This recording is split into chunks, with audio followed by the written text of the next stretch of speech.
Today, I'm going to unbox and take a quick look at 1 Hour World War II by Worthington Publishing, which was kind enough to send me this copy. I want to thank Grant for that.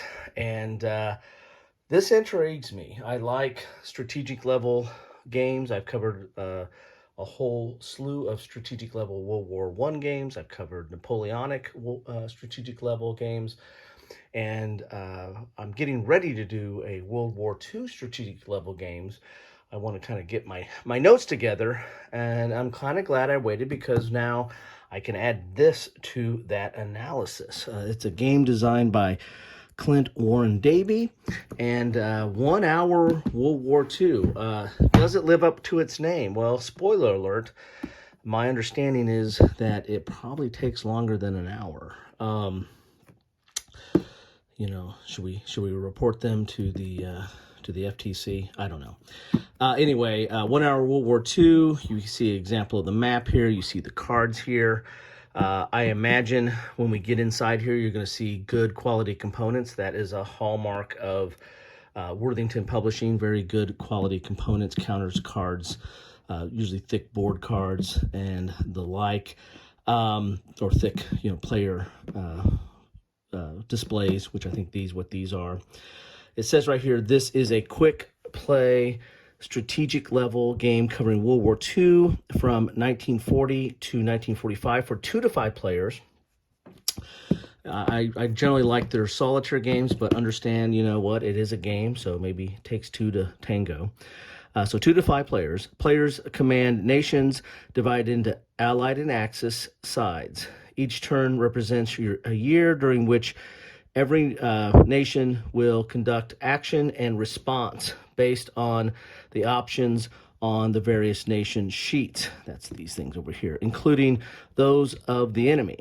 At the end of each turn, either side may lose political will, PW, based on the difference in controlled victory spaces between the two sides. Either side may win by forcing the enemy to reach 0 political will or by having the highest political will total at the end of the game. Alternatively, each side may win by taking 2 enemy capitals. So we got the complexity, game complexity is right in the middle and solitaire is low.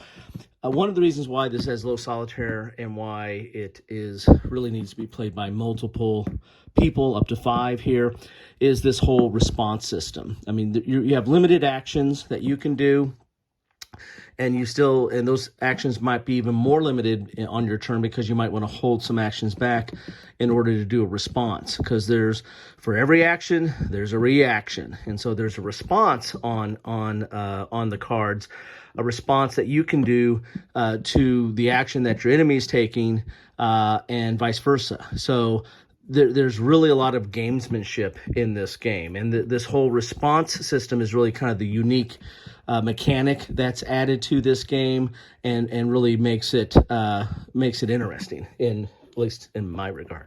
So in my opinion, I should say. Let's open this up and see what we have inside here. And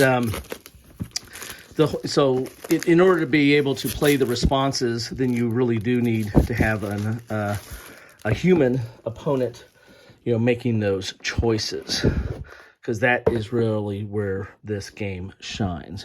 So we have a rule book here, and we've got another rule book here. Am I seeing double? No, that is kind of a standard. Most, if not all, their games have 2 rule books. There are a few that don't, but especially if it's a multiplayer game, they're going to give you 2 rule books, right? Because you got more than one person that needs to see the rules. It looks like we have 16 pages of rules, full color, dual column.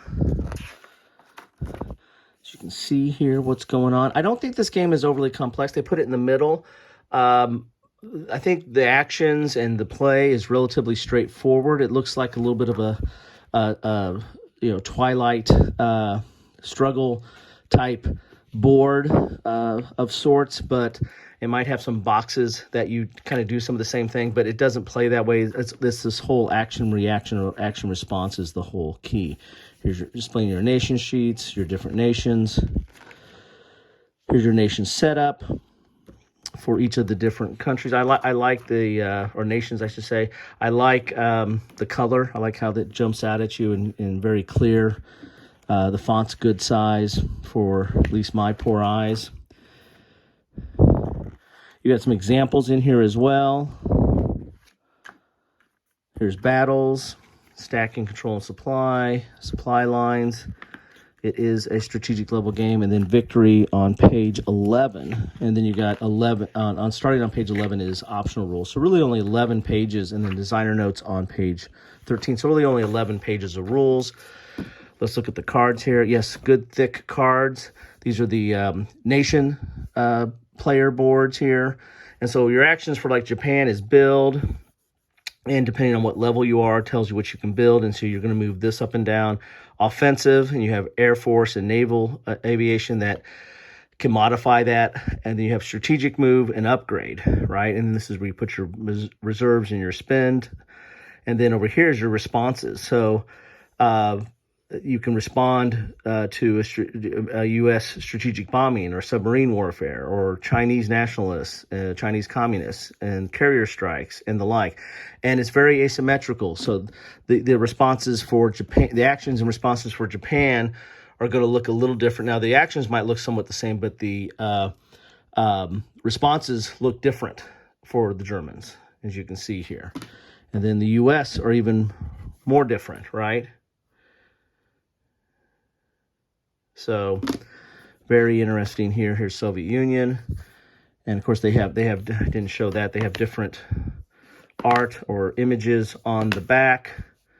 Really kind of puts it into the theme of the period and the faction or the nation that you're playing. Then here's the UK. So it's this whole action and response is really the heart, the very, very heart of this game. Is it a one-trick pony? Well, I mean, that's an interesting take. I mean, a lot of strategic level World War II kind of go in different directions. They try to get too crunchy. They try to sim everything and become unwieldy. They can get bogged down in economics and supply, or they can get try to add in politics, which sometimes gets abstracted. This whole action and response is kind of how they've abstracted and handled a lot of different mechanics in here. So we're going to have several of these player aids here, probably 5 because there's 5 players, up to 5 players. So let's take a look at one of these player aids on good card stock here. Here's your German responses, Japanese. So this is basically explaining the responses. So United Kingdom responses.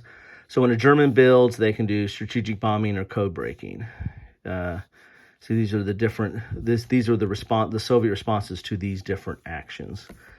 And same with the United States. The United States got a little bit of variety going on there. They have some more options.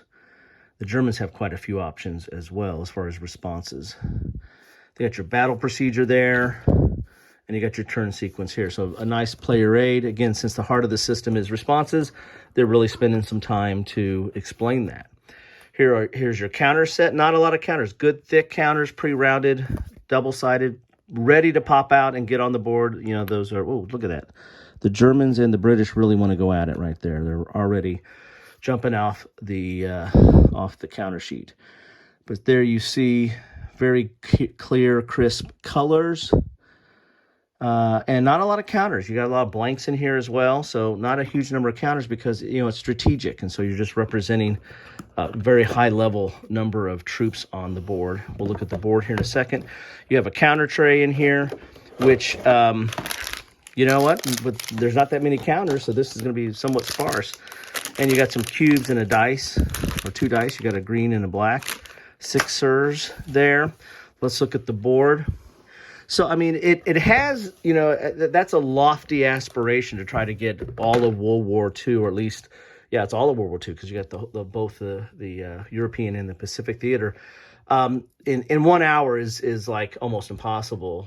So I commend them for trying, but they probably could have changed the name. It's kind of a bait and switch.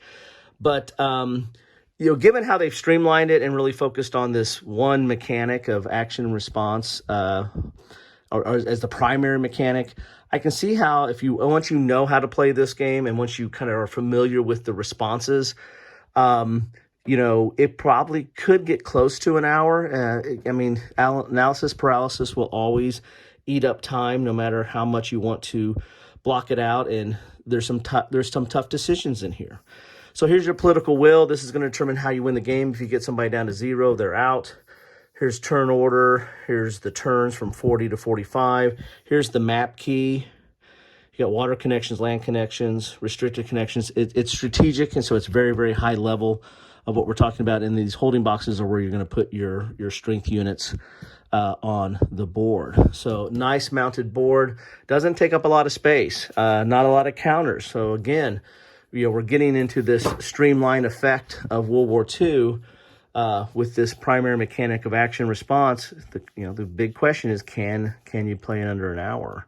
Or within 1 hour, you know, we'll give them an hour. We'll give you the full 60 minutes. Everything I've seen online and people talking about it says it probably takes more than that. Anyway, there you have it. That is what you get in a box of 1 hour World War II. I am very interested in getting this to the table. Again, it really needs to be opposed, so I'm going to have to commandeer one of my children and force them to play the game with me if I can't find a gaming buddy. Anyway, thank you all for stopping by. Love to know your thoughts on this one and what you think about this and such a ambitious endeavor of getting World War I down to 1 hour. World War II. See, it's easy to do. World War with one. World War II down to 1 hour. I'm going to try it. I'll let you know. You guys let me know. Take care.